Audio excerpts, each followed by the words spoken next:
Welcome to Family History Mysteries, a podcast that tells the stories uncovered through family history research, the unexpected stories of everyday people. I am an avid family historian who has been compiling my family tree for over 15 years, with nearly 20,000 people recorded in my trees. And please put a review on my podcast. That will certainly help in getting the word out there and creating more listenership. Episode number 286. Pablo Fanque, Part 2. This episode is covering the children of William and Martha. Annie Rollinson Banham was born on the 24th of April 1855 in Spring Street, Melbourne. Her father was listed as William Banham, an equestrian, 24 years old, from England, and Martha Banham, formerly Rollinson, of Leeds, England, 19 years old, and it states that they were married in Manchester in 1854. On the 9th of October 1869, Annie was charged with absconding from the industrial school in Newcastle. In the Sydney Morning Herald it says Annie Banham, 14, was charged by her mother, a widow, with habitually wandering about the streets in no ostensible lawful occupation. She deposed that her daughter had been seen talking to soldiers and sailors, and she knows that she has been on board the Rosario man of war. She remains out until late hours at night, saying that she'll do as she likes. The witness has no control over her. So this was only 4 short months after her father had passed away. Then on the 22nd of October 1873, so 4 years after she had been sent to the Newcastle Industrial School, she features in the New South Wales Police Gazette. Alice Banham under committal for trial for concealing the birth of her child. She is identical with Annie Banham, who was sent to the Industrial School, Balilla, on the 6th of October 1869. Annie was apprenticed to Robert Hughes, JP, of Burke on the 3rd of May 1873. She was actually pregnant at this time.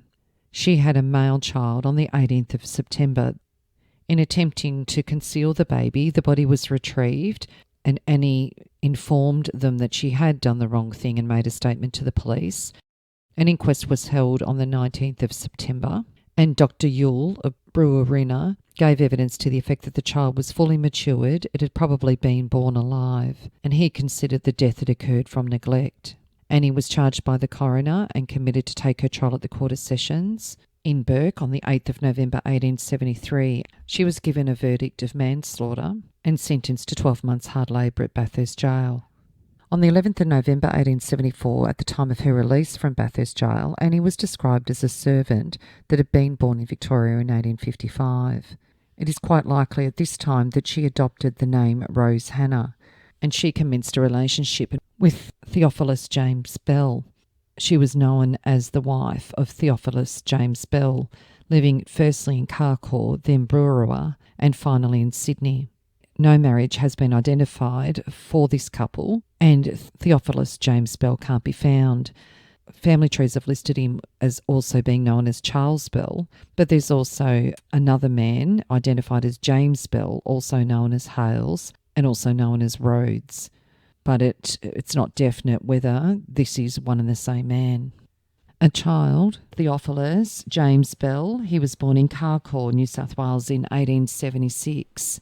He was admitted into care on the 16th of July 1881 at the age of 5. It's reported in the records that Theophilus had deserted Annie, and Annie was unable to support young Theophilus. I'm unable to find a death record for Theophilus James. Another boy, Francis Michael Bell, was likely to have been born on the 24th of October 1878. Theophilus M. Bell was listed in Burrawa on the 25th of October 1878. However, it seems that this child was born in Sydney. Francis Bell was sent by the State Children's Relief Department to the Mittagong cottages, but he was a frequent escapee and was subsequently found sleeping in the open air. Francis was sent to the ship the Vernon, which was for boys that were wards of the state, and it's quite likely at this time, under the name of Rose Bell, that Annie was running a boarding house in 139 Paddington Street.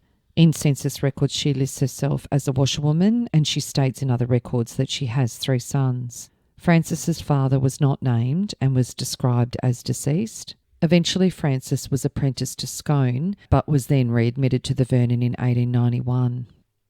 Francis married Florence Pizzette in Milton, New South Wales in 1902, very close to where Annie was living at this time.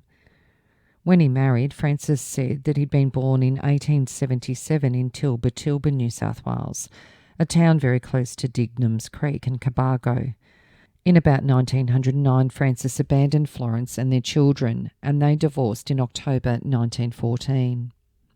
The divorce proceedings in May 1914 identified that he was late of Port Douglas and formerly of Lismore. On the 17th November 1914, in the Hay Riverine Grazier in New South Wales, it says a man named Francis Bell, who'd been employed on Mulwala Station, was found dead on Friday in a hut on that property with his throat cut. The deceased had recently been drinking, and another man went to the hut, and Bell's mate went to a lagoon to obtain some water. When he returned, he found his companion with his throat cut and a razor lying alongside him. She also had another son, Charles Frederick Bell, who was born on the 9th of April 1881 in Paddington, New South Wales. Charles Bell was killed in World War I and left behind a wife and young family. Interestingly, in his Red Cross papers, it states that Bell was a half-caste with dark complexion and eyebrows, a great swimmer and diver, heavily built, dark complexion, dark piercing eyes. His death notice was featured in the Sydney Morning Herald on the 19th of July 1919. In loving memory of Private Charles Frederick Bell of the 53rd Battalion, killed in action on the 19th of July 1916. Instead by his loving wife and family, Lillian Bell, Vera and Albert. Annie then married George Sidney Payne on the 30th of January 1893 in Bega, New South Wales. They'd already had a daughter who was born on the 9th of December 1891 in Bega, and they had two more daughters after their marriage. George Payne died in July 1904. In Charles Frederick Bell's Army records, it states that Rose Hannah Payne of Buckingham Street, Redfern, his mother, was next of kin, and his pension was granted to her in April 1918. And under the name of Rose Payne, she died on the 17th of August 1934 at her residence in Elizabeth Street, Redfern, and it stated that she was the beloved grandmother of Jack, Joe and Rosie and was 84. Her daughter, Malvina Prudence, and her husband lived with her, and they're the children that are mentioned in her death notice. The next child was Thomas Fanque Banham, who was born in 1856 in New Zealand, and he died at the age of 4 weeks.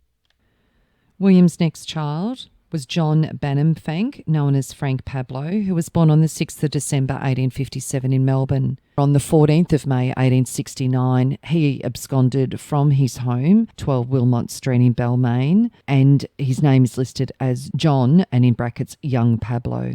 Absconded from his home, a boy known as Young Pablo, son of Pablo Fanque, 11 years of age, left his home on Friday.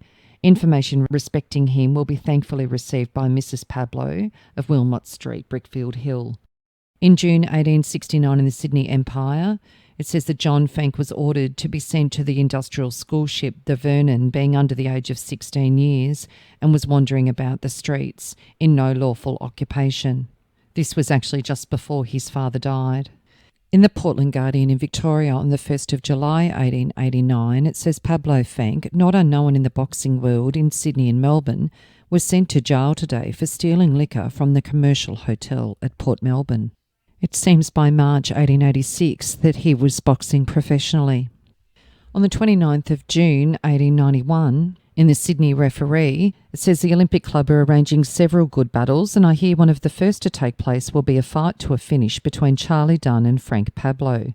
This should be very interesting and one worth seeing.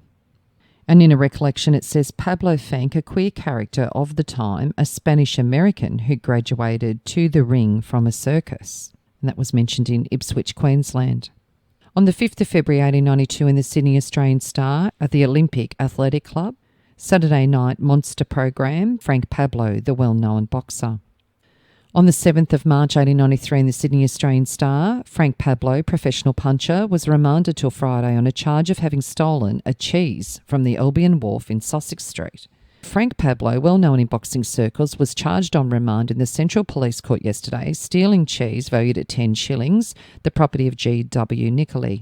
Detective Draper stated that he heard cries of "Police, stop thief" in Market Street, and he chased the accused, who was running away, and caught him. He said to him, "Pablo, this is a nice thing." "Yes," replied the accused. "A man must get something to eat somehow." The cheese was taken from Nichols Wharf, and the accused was fined £2 or 21 days imprisonment. On the 13th of September 1893 in the Sydney Australian Star, it mentions Frank Pablo at the California Athletic Club in Balmain being involved in boxing bouts. There's nothing mentioned of him until the 8th of July 1914, when he features in the Sydney Daily Telegraph. Following upon a raid by the police on a house in Kent Street at Millers Point, Frank Pablo, 67, and Catherine Banham, 44, appeared before the Water Police Court yesterday on a charge of having a quantity of groceries in their possession supposed to have been stolen. Both accused pled not guilty. Detective Devlin said on the 1st of July, in company with others, he went to Kent Street and saw the two accused. He said to the male accused, "Do you recognise any of these men?" producing photographs. Both of them said, "I recognise one photograph, that's Lewis."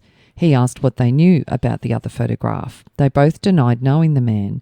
The witness then said, "We are aware that this man has just been arrested in Melbourne, and he's been getting communications and telegrams here under the name of Alberts." The male accused replied that he knew nothing about them. The female accused then left the room with some other detectives. As she was doing so, the male accused said, "Don't let them squeeze anything out of you." The witness then said to the man, "We know as late as 2 nights ago that she received a telegram which was for this man Alberts, who is connected with the Everleigh robbery and who's been arrested." He replied that he ought to get her to speak the truth about it. The woman then came downstairs and went into her bedroom. The male accused said to her, "If you've got any telegram, you ought to tell these men." She first said she did not, but after a few moments she said, "I will tell you the truth. I did get one a few nights ago," and she produced a telegram and handed it over. The witness asked whether she had got any money from Lewis after the Everleigh robbery, and she replied she had not. Then the magistrate questioned the police. "When you took these people away from their house, you had not charged them? We alleged that they had got some of the money from the Everleigh robbery, but you had no specific charge against them?" "Not before I asked them to come and see Mr. Roach about the telegrams. I had information that 4 or 5 telegrams had been sent to the female accused." "But she denied that?" "Yes." "Did you want to take her to Mr. Roach to deny it again?" "Yes." "Is what is known as a 3rd degree any part of the system in New South Wales?" "No." "What do you call that kind of interrogation where there are half a dozen detectives? Do you call it star chamber pressure?" "No." The magistrate then said all this cross-examination is immaterial. Mr. Abigail said, "I'm attempting to show that this charge is the flimsiest excuse in the history of the detective office for justifying the officers in entering this woman's house." The witness continued his cross-examination, and he stated that the Everleigh robbery was committed on the 10th of June. The sum of £10 was deposited in the bank the following day, and £15 a few days afterwards, and the entire lot was drawn out on the 18th of June. And then Mr. Abigail added, "But that was to buy a piano. Did you ask her where she was going to buy the piano?" He said, "No." "You say then there is suspicion in taking this money out?" "Yes, she was surety for one of these men, and I believe she drew this money out as she was frightened of losing it." Mr. Abigail submitted that there was no case to answer. There must be reasonable suspicion the goods were stolen at the time they were found. A reasonable account, he held, had been given by the accused as to how they came by the goods. The bench held that there was a case to answer and called upon both the accused to give a satisfactory account of how they possessed the goods in question. Catherine Banham said she was separated from her husband and had been living with Pablo for 20 years. She'd carried on a boarding house in Kent Street for 10 years. She'd never been in trouble before. The reason she kept the groceries in the wardrobe in her bedroom was that she had missed articles when she kept her groceries in the iron safe in the kitchen. After her arrest, she was at the detective's office from 3:30 until 8 p.m. She was interrogated by what looked to be about 20 detectives that were all around her. After further evidence had been given, both accused were discharged. Then on the 14th of March 1915, Pablo Fanque was mentioned in Peter Jackson's exhibition Spa. Pablo John Fanque died on the 24th of October 1919, and his death notice stated he was 68 years old, and his death notice was placed in by his sorrowing wife, Mary Ann Pablo, and his sister, Annie Payne, and by his loving brother, sister-in-law and nephew, Joseph, Emily and Jack Pablo. and his funeral notice. The relatives and friends of Mr. and Mrs. Joseph Pablo and son Jack, and Mrs. Bessie Dooley, Master Jack Dooley, Miss Nellie Bannon, Mr. Len Bakey and Miss Nellie Bly are kindly invited to attend the funeral of their dearly beloved brother and uncle and friend, John Pablo, which was to leave ultimo for the Church of England Cemetery at Rookwood. Then a year later there was a memorial of his death in sad and loving memory of John Pablo and Frank, in brackets, who departed this life on the 25th of October 1919, inserted by his sorrowing wife Mary Ann Pablo and sister Annie Payne, and another notice from his brother and sister-in-law and nephew, Joseph, Emily and Jack Pablo. The third child was Susan Banham Fanque, who was born in 1860 in Muswellbrook. She died in 1863 in New South Wales. Teresa Banham Frank was born in 1862 in New South Wales and died in 1863. The fourth child was Joseph D. Banham Fanque, who was born in Wellington, New South Wales in 1864. In 1869, he was committed to the Randwick Asylum for Destitute Children, and he was discharged to his mother on the 28th of April 1869. The records where he was in state care said that he was apprenticed to Mr. Lane on the 29th of March 1876 at the age of 13. In October 1886, in the Sydney Daily Telegraph, tonight at Foley's some capital boxing may be expected. 4 rounds are set down for Joe Pablo and B. Albert, and the champion amateur of Australia is to undertake the knocking out of McCarthy in 4 rounds.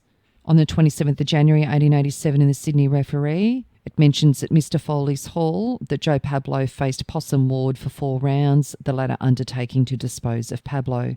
The bout was a good one. Under the name of Joseph Pablo, who stated he was born in New Zealand and put his correct age as 23, he was in prison in New South Wales.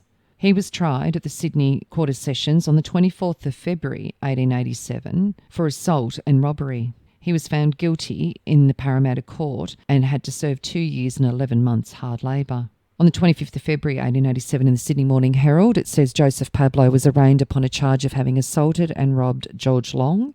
The prisoner and another man met the prosecutor in Campbell Street on the 3rd of January. They caught hold of the Chinaman and Pablo rifled his pockets while the other man, who managed to effect his escape, held him.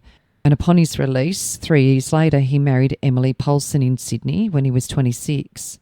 On the 7th of February 1891 in the Sydney Evening News, it mentions at the Australian Athletic Club that Albert Victor will fight Joseph Pablo to a satisfactory termination for a purse given by the club.